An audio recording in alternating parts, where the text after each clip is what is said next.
אז חברים, חזרתי עוד פעם אחרי 3 שניות שהעליתי סרטון, ואני עכשיו פותח שוקולד דובאי, כי שכחתי שיש לי אותו, ופשוט שוקולד דובאי.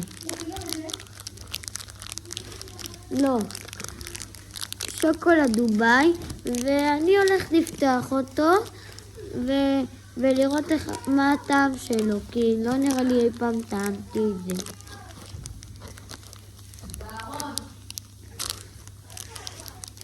חכו רגע. פתחתי. אוקיי, ככה זה נראה. זה נראה דווקא די מגניב, יש לזה צורה מגניבה.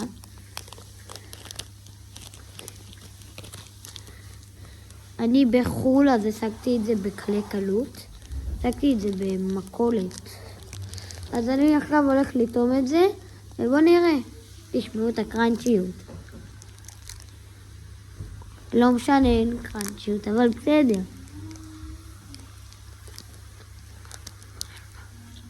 זה טעים.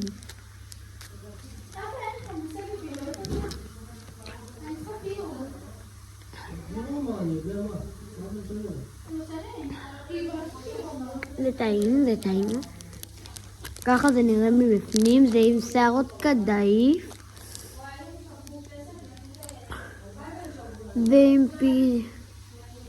ועם פיסטצ'יו. לא יודע מה זה, אבל זה טעים.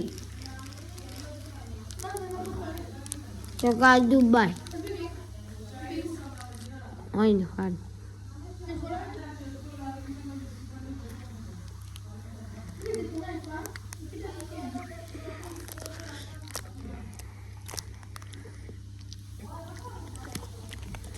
נתתי קצת לאחותי כי אני אח מטורף.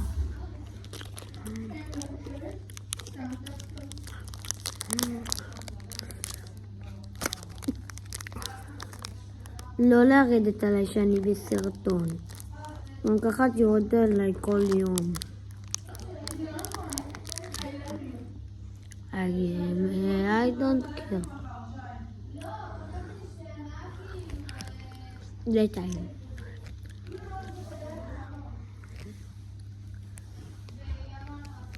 טוב, זהו, ביי.